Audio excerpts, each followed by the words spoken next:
Possible ambush. A wounded with a cut to his shoulder does not know who his attacker is. The victim was found just before 4 o'clock this morning in a parking lot of the Cedar Brook Apartments. That's in the 8400 block of East Harry.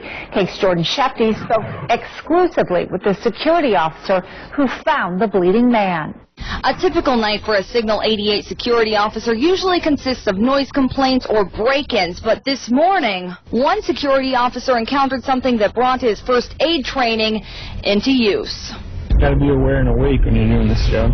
Grant Ingram has worked the overnight shift for Signal 88 security for about 6 months now. This morning, on his patrol of apartment complexes, he encountered a first. I noticed a gentleman staggering around in the parking lot, so I got out and asked him if he needed assistance, and I could tell that he'd been bleeding pretty heavily from the shoulder. The man said he had been cut by someone. Grant, using his first aid training, took action, applying pressure to the wound and calling police immediately.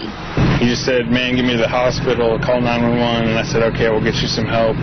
I tried to get some info from him what happened, but he was in a lot of pain and didn't really want to talk about it. Police are investigating the situation, saying the 25-year-old victim provided little information about the incident or a possible suspect. He basically says that an unknown person came up to him and cut him.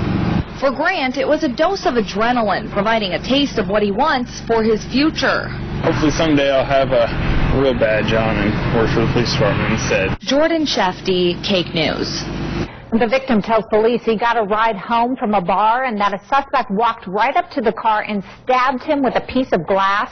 Police are still investigating the victim in stable condition this afternoon and is expected to recover.